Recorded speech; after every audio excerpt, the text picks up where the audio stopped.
Fine, how are you? Good. Am I the only one here?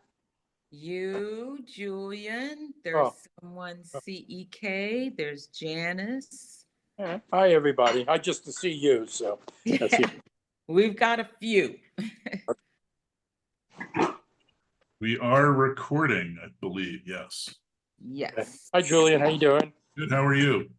Good. Steve Carlin here. Steve, yes. How you doing? The guy who brings the little kids over who terrorizes the fish. That's what the aquarium is for, is to be terrorized. So they wanted to go help with the chest today in the library, but or was that yesterday? It was yesterday. Yeah. Hi, Julian. I'm at Hello, 46. Janice. Hi. Yeah. I can't believe I hope other people are coming. Hope so. I guess it wasn't really publicized that much. Yeah, I Oh, mean, it was in yeah, the it bulletin. was. It Yeah, was yeah. We talked publicized about. it. We publicized it a Yeah. lot. Yeah. Oh, For really? 2 I saw it in weeks. the bulletin, but that's, yeah, okay. I'll be quiet. Yeah, we publicized it a great deal, and then we announced it again at the council meeting, and Julian sent out some more notices. So 6 o'clock, you can never find the right time for everybody, but Yeah. I think also a lot of times people on Zoom, people get a link and they just click on the link. Whereas I had to go into Zoom, I had to find my password. Then I got in and then I had to do the ID. Maybe that's whatever. I just clicked on the link and it went through. Well, I don't know. I got it from the Friendship Heights website. Yeah. Oh, And no, I had to put, well, Huh. I didn't see a link. I just saw an It said ID. click here. And at Oh, the I here, guess that's where you were supposed to, yeah. I didn't see that. Yeah, I put the ID and the password. That's okay. Well, we're glad you're here. Well, we're getting more and more on. That's good.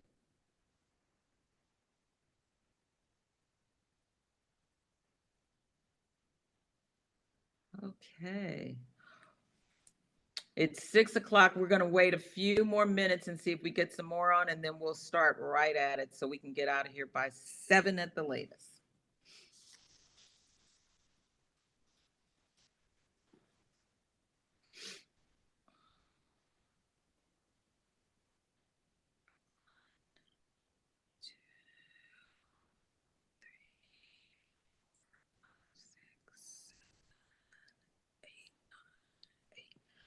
Okay, so we have about 8 people. Okay, we have about, outside of the committee, we have 1, 2, 3, 4, 5, 6, 7, 8, 9, 10, 11, 12, 13. We have 13 minus the committee, and that leaves us 10. And then Julian did probably about 8 or 9 people here. So it's 6:01, so I think we want to start on time so we can get people out. And if more join in, we'll be happy to have them. I'd like to say thank you, everybody, for joining us. I am Cheryl Tyler, your council member, but also chair of the safety committee. And I see our safety committee members are with us also, and that's Mayor Melanie White, and then Council Chair Bobby Pestron. And so we're all here. And then thank you, Julian and Jason, for setting us up in the world of technology and getting us going.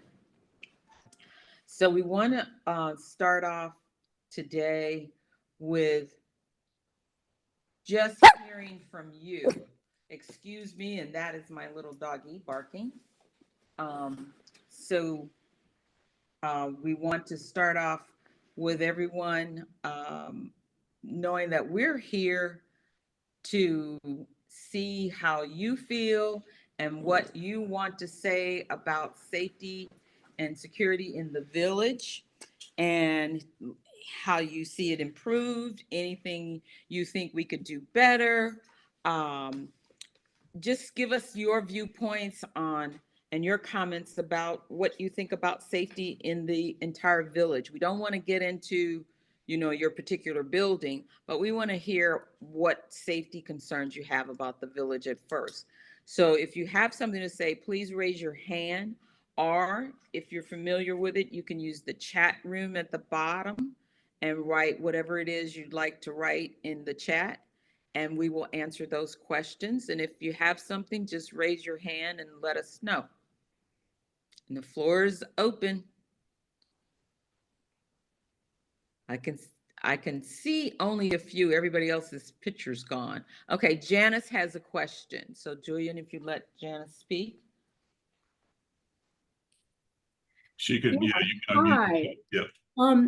I was just wondering about how far the idea of cameras are going, or if they're where they're gonna be, or if they're gonna be. But I'm in 4620 years ago, when we surveilled our garages, we thought about putting a camera outside the building.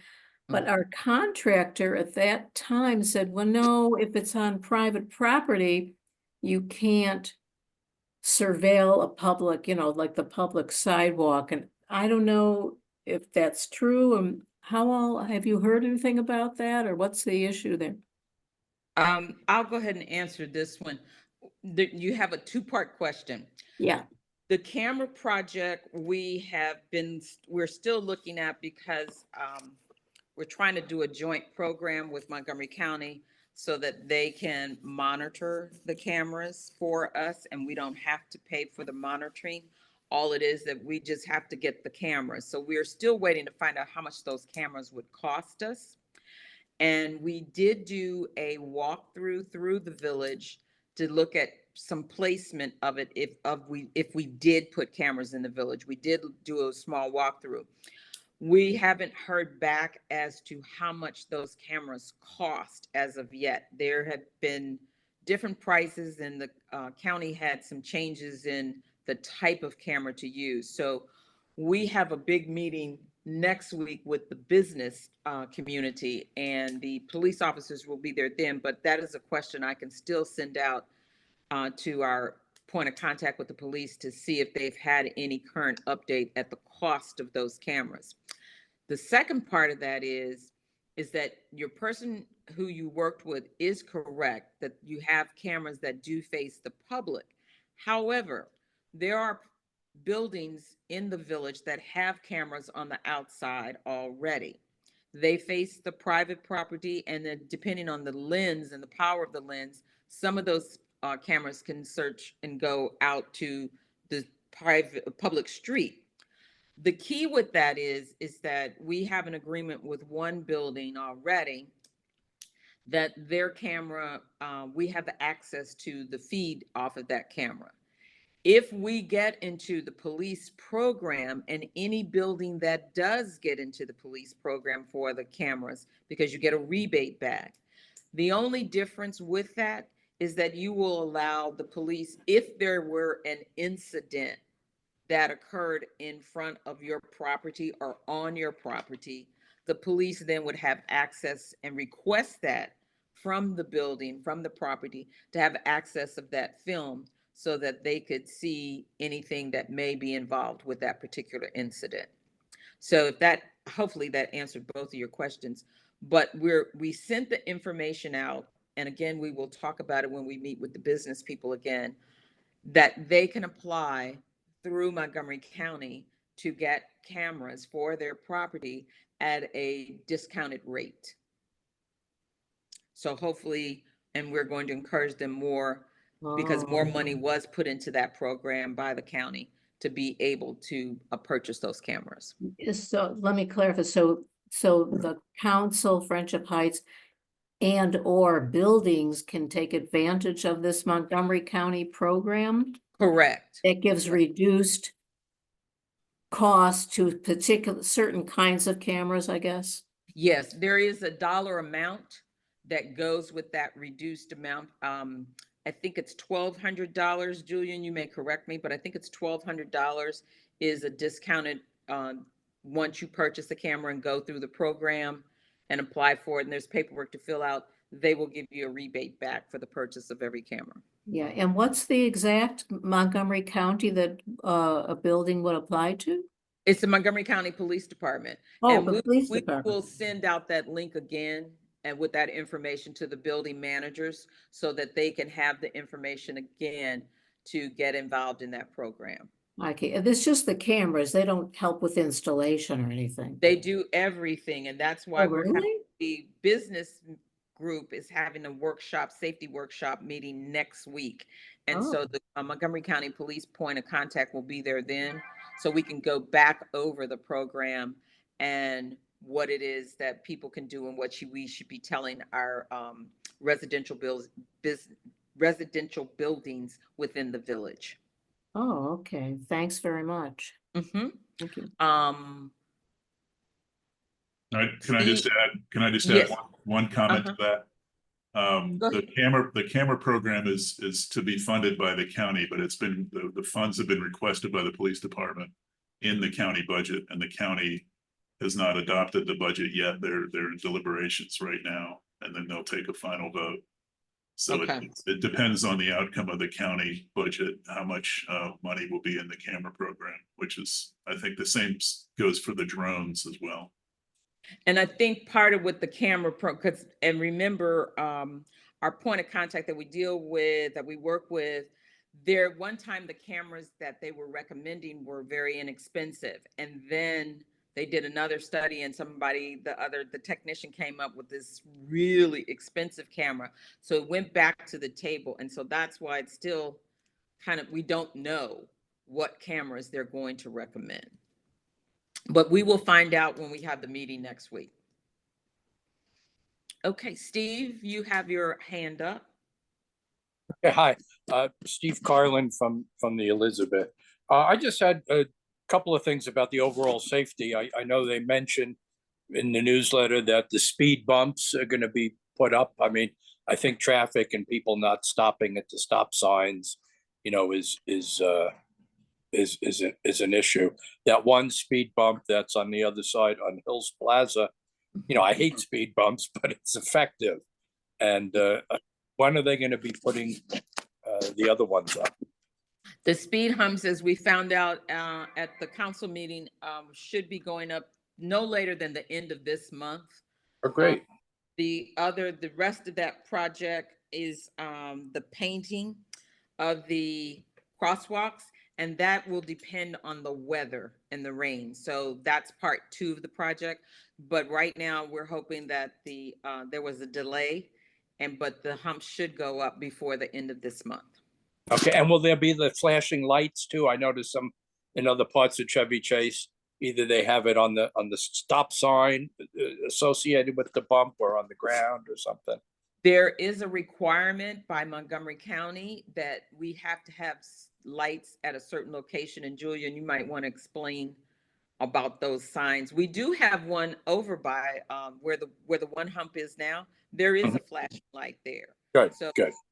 Julian, you want to talk more? Yeah, for the other signs, for the other locations, we're just gonna have a bump sign. It's not a flashing sign, but it's the county standard yellow sign that says bump, and it will be installed in both directions at each of the 3 new speed bump locations. Good. Okay. Thank you. Sure. Do we have another question from anyone? Please raise your hand. Let us know or unmute your mic. Everybody's quiet. We have no questions. Well, I'll We ask. have a comment in the chat. Okay, let's see what's in the chat here. Roberta says, I just want to say I feel very safe in this neighborhood and would urge the council to limit expenditures on safety issues. Okay, so you feel safe in the neighborhood and you want to limit expenditures on safety issues. Okay, is there anything specific you want to limit expenditures on, Roberta? It appears Roberta has left the meeting. Okay. Okay. Does anyone else have a comment?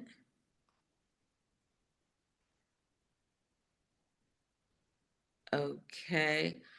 We have Paul? Yeah, hi. I don't know if you can hear me. You hear me Yes. okay? Yes. Okay, great. First of all, just thanks for all your work on these issues. Really important, and y'all are doing a great job. And Thank you. Julian and company do miraculous work with what they have. Question, just two things, and they're not directly within the scope of the village's boundaries, but I know they influence us. One is just whatever y'all can do to encourage the county to put a speed camera on Willard Avenue, by the Pink House or somewhere by there at the bottom of the hill, Yes. where people really pick up speed. And there are two crosswalks, right? There's one at Shoemaker Farm and there's one at Willard. And I've seen a number of times where, people are waiting to cross the street with their dogs and nobody stops, or people are going too far, too fast. Anyway, I just think, the county could probably rake in the money uh, from that camera, and given the budget situation in the county, that might not be a bad thing, and it might help slow people down. I think at one point there was a sign there. They had a mobile, one of those speed check, LED Mhm. read things that's flashed and said you're going 35 miles an hour, and so that was helpful too, because at least some people decided that maybe they wanted to slow down a little bit. But that's one thing. And then the second thing is just, I don't know if there's anything that y'all can do to encourage the county to, for the crosswalk that's in front of the Barlow building and then goes over to the collection there, and I guess Hunter's Hound. A lot of people use that crosswalk to go to medical appointments and things in Barlow if they park over in the across the street. And that thing is great, but you've got to wait a long time for that signal to change from green to walk. And I'm just wondering, given maybe they should prioritize pedestrians rather than the cars on Wisconsin that are zipping by. So, anything y'all could do to ask about that and see if they could put it on a cycle that maybe prioritized a bit more the pedestrians. Because what happens is people will press it, and I'll admit to doing this myself, and you just get tired of waiting. There are no cars coming, and you get tired of waiting, and you cross the street. But maybe if it could change a little sooner after you press it, it Mhm. might be a little bit helpful. Anyway, those are just two things that I know they're not within the boundaries of the village itself, but I think they affect the residents, and that's why I'm raising them here. But again, thanks, Cheryl, for all your great work, and for the council in general, and Julian and company. Thank you. Thank you, Paul. Paul, what building are you in? Oh, I'm sorry. I'm in 4615 North Park. Okay. Couple of responses to some of your comments. Yes, and I'll let Council Chair Pastron talk a little bit about what he's been trying to work with the county on the speeding on Willard. What we have done is that we've asked the police that we have working in the village from time to time to roam around in different spots. And one of them is to go on Willard Avenue. And if you are out there at different times, like especially early in the morning around 8 o'clock, those people coming around River Road see that flashing red and blue light at the bottom. It is like major screech. The ones coming down the hill from Wisconsin, it is major screech. You see the traffic slow down immediately because it's not a marked car. And so they really are freaked out then. And he kind of positions himself right near the intersection of North Park and Willard so that people don't know which way to go. They get really nervous. So we've asked them to try and do that from time to time, and it does slow it down. The other thing with the crosswalk on Wisconsin, we can ask, we will definitely ask that question. That's not in our jurisdiction, as you did say, but yes, our residents do cross that crosswalk a great deal like everyone else does. My suspicion is that that crosswalk is timed with the other two lights to sync traffic at Wisconsin and Willard, which is Western also right at Clyde's, and the one below right at Saks. So I think that crosswalk is coincides with those in sync to get the traffic flowing. But we will definitely, I have it marked, we will definitely ask them to find out what they can do to assist with that. And Bobby, if you'd like to, Councilman Pestronk, if you'd like to give a few words on the Willard situation with the signs and the police and so forth. And Sure. speak. Sure. Hi, Paul. How you doing? Yeah.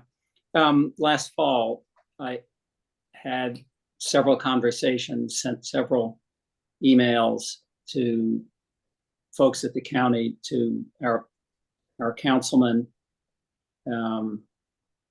sent email to the Department of Transportation at the county level to talk with them about the range of issues on Willard Avenue, from Friendship Boulevard down to River Road. Willard Avenue is really dangerous. There's almost no one you talk with who has walked that stretch and tried to cross the road for one reason or another, who doesn't talk about almost getting hit. And there are people who have gotten hit.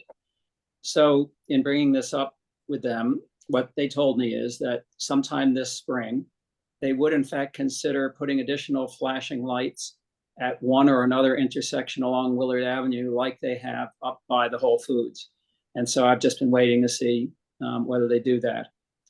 They also were not aware that the rezoning of the school district to send a lot of our young kids over across River Road means that very young children are crossing River Road, and that's a dangerous intersection at River and Willard. It's interesting because when I campaigned, I talked with someone who lives in one of the houses on River Road, one of the oldest houses there, and he described to me what it was. He's, I don't know, 60, 70, described to me what it was like growing up as a young boy in elementary school crossing River Road. He said, my parents sent me out the door. If you ever saw two cars coming in opposite directions on Willard Road, on River Road, that was an unusual event. And so it wasn't dangerous at all. But you know what River Road looks like now, it's very dangerous. And so that's a state issue. And the State Department of Transportation, through our the office of Sarah Love, contacted them, and they said that they would explore changing the timing to provide more time for kids and others to cross at that intersection. They said that they also would put, again, one of the robo speed detectors along Willard Avenue. I talked with them about a speed camera, and those will automatically issue a ticket if you're speeding. And they said that the way they approach these things is they first want to do some education, and that a radar speed detector just flashing speed is the first thing that they do. So here too, they said they'd approach this in the spring, and I'm waiting to see whether in fact they put something up there. And the evidence, the police officers that the village has hired, Cheryl mentioned that we are beginning to ask them to do specific things for us. And one of the things that Cheryl asked them to do very early was to station themselves somewhere on Willard Avenue. And on a infrequent basis, they are putting themselves in the Geico parking lot. They have parked along Willard Avenue, and Cheryl and I have been out on Willard talking some mornings and evenings when they're out there. And it's amazing how much just the presence of a police car is slowing people down. So I think there'll be more of that as well. So those are some of the other things. The fact that the village has developed a relationship with the Montgomery County Police Department through the officers that we've hired has been very helpful in getting the attention not only of the officers that we've hired, but also the department as a whole, giving us information that we might not otherwise have, given them information about us, and given a much faster response time. I won't spend more time talking about it here, but there are a number of case histories of what's happened as a result of having the officers in the village and the speed with which they've been able to respond. So I'd say to people who are on the phone tonight, and if you talk with your friends, if there's something that's going on and you want a response, call 911. 911 knows that the officers that we hire are in the village. They contact them directly, and that dispatch is a whole lot faster than if they have to get an officers in a car somewhere else in the county to drive in here. And I'd say, I think Cheryl might talk about this, that's one of the reasons why we've been exploring, no decisions about this, but we've explored what's going on with the drone program, because that also leads to a very rapid response. Thanks, Cheryl. Okay, thank you, Bobby. Yes, to follow up on that, we do have some noted incidents that have occurred in the village where having the officers here, the response time dropped almost 5 minutes in a response to getting to the village, which is remarkable when you're the victim or potential victim. And it did deter a couple of incidents having them there. So, and if you're not familiar with it, we have officers during the week, Monday, Wednesday, and Friday from 8 to 4. We have officers on Tuesdays and Thursdays from 2 to 8. So now we're starting to gather information not only during the day, but also in the evening hours, especially with the summer coming up. Also, some of the, a lot of the information we've also found out in partnering with our police counterparts and other businesses in the Friendship Alliance that we belong to. Julian and the safety committee team and Jason joins us when we meet with them, and we sit and we meet with Montgomery County, MPD, and the Metro Transit Police. And we meet with all of them to discuss the issues that are affecting both our jurisdictions, because let's face it, the crime comes both ways. And so we are in a joint operation due to the Friendship Alliance group that we are working together with all the law enforcement entities involved. And I have to say, in all my years of working in law enforcement, to see that many, more than one law enforcement group work together like that, and the response time to answer questions and to solve problems and to work together to think to how to solve problems is remarkable, because you don't see that often. They have access to feed on the cameras that come into Montgomery County, and Montgomery County has access to the feed that hits right at the borderlines of DC and Maryland. And in preparation for the developments that are taking place right now, they are all very much involved and staying on top of the statistics of issues that are occurring in our community. And they're being proactive and planning for the influx of people that are coming in by foot. And the more property that is being built, basically the new apartments that are going up, more housing is coming in, which means that there'll be more businesses coming back, and everybody's waiting to see that. But the apartments at the old Mazza Galleria are on a fast track. So those will be built in 2025, probably the latter part of 2025 will they be finished. But all in all the police entities are working together. And now that we have this quarterly meeting with the businesses in Friendship Village, in Friendship Heights Village, we meet quarterly, and we are now getting a better rapport. Not to say that we didn't have it, but now they're meeting face to face. They see that the village is very much concerned, and we want to hear the issues that they're confronting as well as the residents, because they are two different things. And what the residents see in the community and want and look for is similar to the business, but the businesses see a little more of the issues that they're concerned with, their property and thefts and things like that. So we are happy that we can put all of these entities together and try to find a safe solution for everybody, but not make a fortress here, but we just want everyone to feel comfortable and to feel safe and to be able to walk the street any time of day or night. Is there any other question in chat? Nothing in the chat. Any other comments? Any I have one, concerns? one question. Uh-huh. Who's Uh, that? Steve Carlin again. Okay, Steve. Uh-huh. Speaking of housing, and lack of, I've noticed, and I'm not sure it's actually in the village, but across from where the old CVS used to be at Western and Military, somebody pitched a tent that I've noticed there for a few weeks. And occasionally somebody sleeping in where what was either the bank or one of the stores near where Brooks Brothers is on South Park. And Right. it's possible, has any agency reached out to try to help these folks? I can't speak for the tent that is on DC property, but the police officer, I think at the last Friendship Safety Committee meeting, we were talking about that. And there is there's a program that DC has that they can call and send the people out. And there is a program that DC does have, and that would respond to that area. And everyone is aware of that particular person who lives at that tent, in that tent on the corner.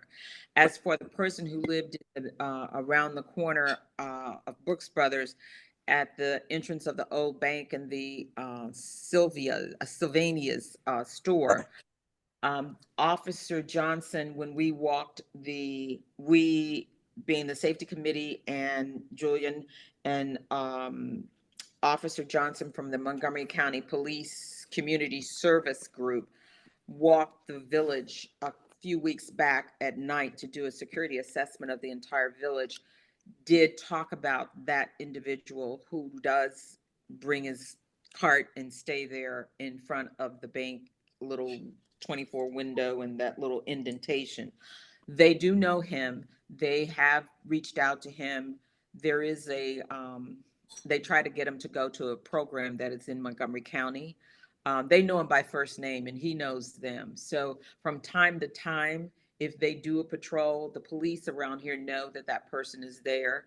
And if anybody does see him, just call 911. And it is a program that Montgomery County, and I'll get the name of that program. I can't remember off the top of my head, but there is someone that they can call. And hopefully the person will go, because you can't force them to go, but you can try to get them. We have helped another person on the street who, everybody knows the little car that's on Friendship Boulevard that is full of things all inside that car. We've had, that is a person who we've had the county come and try to help also. So there are programs, and we'll try to get that information out so everybody knows that and can call if we see somebody to say something. So, Great, thank you. Anyone else? Julian had a question, I think, Cheryl. Julian? I just had a historical footnote for Paul's question. When cameras were first deployed, the speed cameras, when the county started putting them up, I think it was about 10 years ago, maybe more. We inquired about getting them for Willard Avenue, and the response back was, there's not enough traffic flow. There's something about proximity to the nearest school was too far away. They had these criteria that they said that were not met by the Willard Avenue location.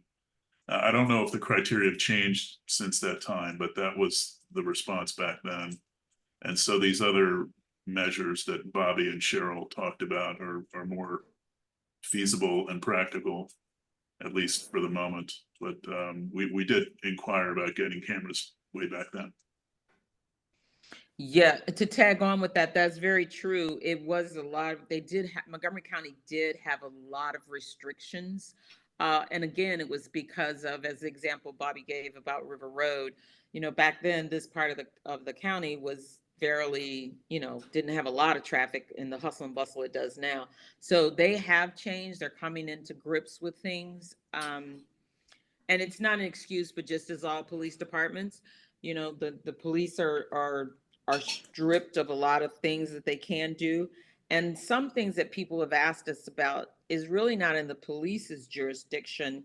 Some of it is with, as Bobby pointed out, the Department of Transportation. And a lot of things go through them that end up maybe coming with the police, but some of it has to come out of DOT first because it's the roads that kind of lead before the police come in, if that makes sense. So we are staying on top of that. We are looking into what we can do and try to help out. And in the meantime, that's why we ask the police when they're here, can you kind of go over on Willard and try to slow the traffic down, especially during the times when the school buses are coming in and out. So, Cheryl, if I can add a detail, as you talk about the different police forces and the coordination, both through the work that you've done as the chair of the Public Safety Committee, but also the meetings that several of us with you have been attending of the Business Alliance. There are actually 3 police forces that have jurisdiction around, within and around us. The first is the Montgomery County Police Department, okay, so they are regularly with us. There's the DC Department, which is right across Western Avenue. And the third one is actually the Metro Police Force. And at one of the recent meetings, there was a suggestion about how dark the rotunda is in the Metro station for the north end of Friendship Heights. And the Metro Police, I forget, Cheryl, district officer, chief was there. Yeah, captain. And he took that, he said, okay, I'll take that back and we'll see whether we can't get the rotunda with brighter lights. So the fact that we've got kind of an organized voice now and we have several places to speak it makes a difference, because it's not just within the village that safety issues are prominent, but many of us take the metro, many of us, are walking in surrounding areas. So having the opportunity to talk with folks who have the law enforcement responsibility in each of these different jurisdictions turns out to be very helpful and useful. Yeah. Just having more rapport with the police has elevated the village a little more. We were kind of the quiet, residential area, and people knew about it. The police knew about it, but now they really see us and they really hear us, and they come into the center many times. I've been there several times. I was there this morning, and the police walk in to check in on us. They work with Julian a great deal. Julian now is we're like one-on-one with them, and we're able to ask them those questions that we have that may seem not important, or because we don't want to bother you. Now we can ask them anything and they'll give us a response in a minute. We want to keep that kind of rapport the best we can and as long as we can. The business community is starting to understand that and work as well. We know that they're going to soon, hopefully, as Julian pointed out, have a drone program. Bobby and I talked to the captain a while back, several months back, when the discussion of the drone program was coming to Montgomery County. It is up and operating in Silver Spring, and they are waiting for more money to go into the program so that drone program can expand. If it does expand, we will benefit from it indirectly.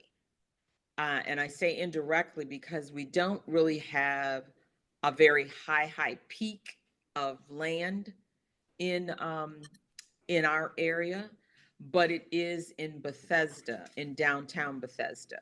And however they can get that program up and working, we will benefit from the drone looking down, because from that highest point in Bethesda, it looks down into Friendship Village. So we will benefit from that. How it will help us, it will help alleviate police on the spot 24/7, or being able to having to have a police officer be right there when something happens, and they really can't. So what it does is that drone goes in on real time and can see the whole incident that someone may have called in, and say that it can either show that it really was a weapon or something bad did happen, or it can show that, oh, it was not a weapon and it was X, Y, and Z. In the meantime, the drones will not replace police, but it'll be another tool for them, just as the cameras are, except that the drone will be in more real time.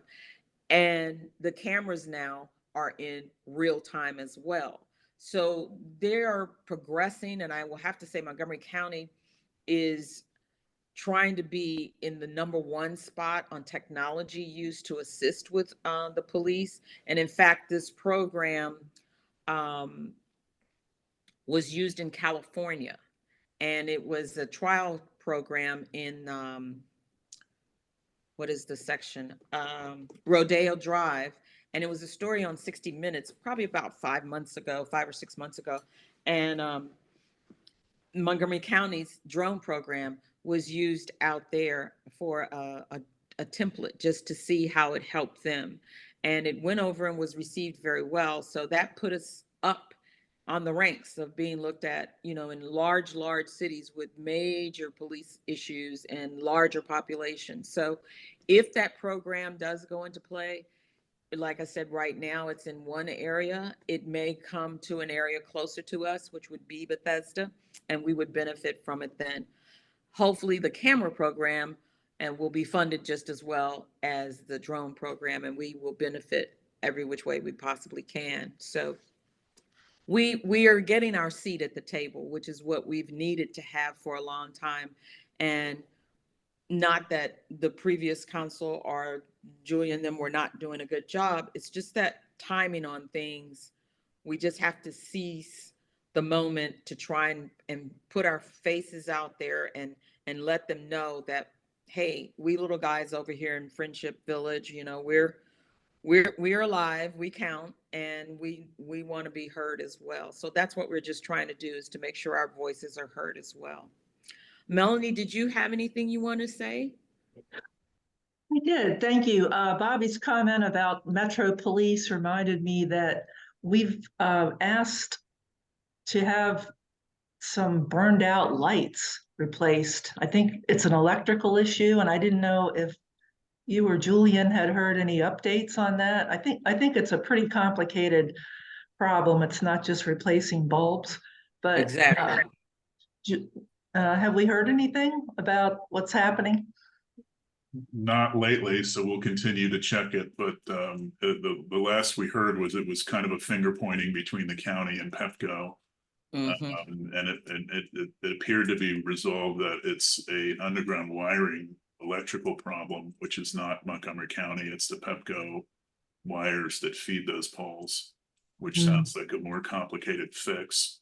But we haven't, as far as I know, they're still out. And haven't heard Yes. beyond that, yeah.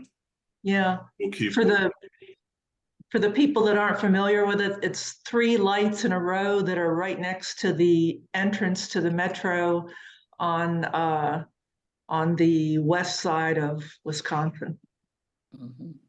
We'll make sure we send that back to the captain on that again to see if we can get a status update, and we definitely will bring it up at the meeting again next week when we see them. So Okay, hopefully yeah. that's done. I think it's east side. I misspoke. Yeah. Okay. Thank you. Thanks. Mhm.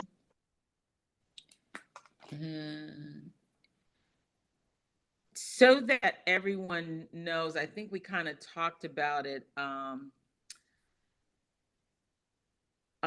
Thank you. I see someone wrote. Thank you, Paul. We did the first time for the village to do a evening security assessment, and we did it in the evening so that we could walk the streets and see what it looked like at nighttime. And we did this before daylight savings time kicked in. So we walked the entire length and width of the village with the counterpart from Montgomery County. And we looked at every single property that is here, believe it or not. And a report was written up by the police officer, and any building that had some particular safety issue we were concerned with and he was concerned with, they each received a separate notification of what they saw and what they recommended. So I believe 7 notices went to the properties that had some lighting. Most of it was lighting issue. So those 7 properties were identified and sent an individual letter because it's not a group thing. We're out to embarrass anybody, but we are doing it out of courtesy. We can't enforce the property owners to do anything. We can highly encourage them. And I'm sure we all want all the properties in the village to provide a safe environment for their residents as well as for the residents of the entire village when we're walking around. So I don't think we've had any negative feedback from anybody. Julian, you have any comments? Have anybody heard from anybody? No, we haven't heard negative or positive. Okay, so in the evenings, it's easy because we know which buildings they were for us to pass them again and see if those recommendations have gone, if they've moved forward and tried to clear up those recommendations. So, well, I will try in the evening myself before the next meeting we have with the businesses to see if anything has changed. And at that point, if nothing's changed, no lights were replaced, we will let the police know at that time. And hopefully we can just send a reminder back out to the property managers of each of the properties here, not just the residential buildings, but the business buildings as well, that please remember, to make your property safe for everyone and the environment. So I see a question from Dan. Is it Dan? No. Anybody else? Okay. Julian, you have anything? Jason, Bobby, Melanie, you have anything? No.